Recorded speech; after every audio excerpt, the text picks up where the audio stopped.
నిధుల పరకామణిలో జరిగిన కోట్లాది రూపాయల చోరీ వ్యవహారంపై సిట్ విచారణకు ఆదేశిస్తున్నామని మంత్రి నారా లోకేష్ చెప్పారు. 2023 ఏప్రిల్ 29న పరకామణిలో చోరీపై ఎఫ్ఐఆర్ నమోదు చేస్తే మరుసటి రోజే ఛార్జ్షీట్ వేశారు. ఆ తర్వాత లోక్ అదాలత్ లో కేసు కొట్టివేయడం ఎలా సాధ్యమైందని లోకేష్ ప్రశ్నించారు. దసరా నాటికి పార్టీ జిల్లా కమిటీలు, దీపావళి నాటికి పార్టీ రాష్ట్ర కమిటీ నియామకం కూడా జరుగుతుందని వివరించారు.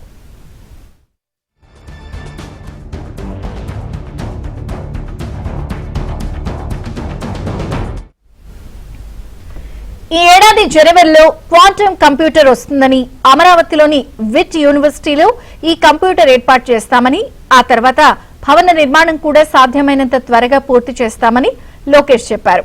అసెంబ్లీలో తన ఛాంబర్లో మీడియాతో ఇష్టాగోష్ఠిగా మాట్లాడారు. విశాఖలో త్వరలో టీసీఎస్ రాబోతుందన్నారు. పరిశ్రమలను తీసుకురావాలంటే చంద్రబాబు బ్రాండ్ ఇమేజ్, సమర్థ నాయకత్వం, స్పీడ్ ఆఫ్ డూయింగ్ బిజినెస్ లో కూడా ఏపీకి పరిశ్రమలు వచ్చేందుకు దోహదం చేస్తాయని చెప్పారు.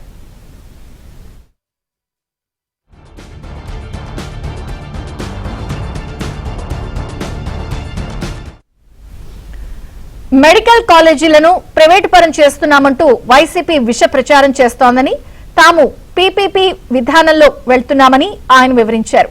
ఇప్పుడు రహదారులు కూడా ఈ పద్ధతిలోనే అభివృద్ధి చేస్తున్నామని ఆయన చెప్పారు.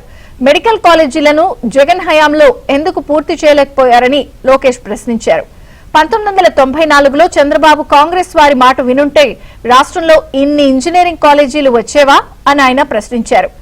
విజనరీకి ప్రిజనరీకి ఉన్న తేడా అదే అని లోకేష్ చెప్పారు.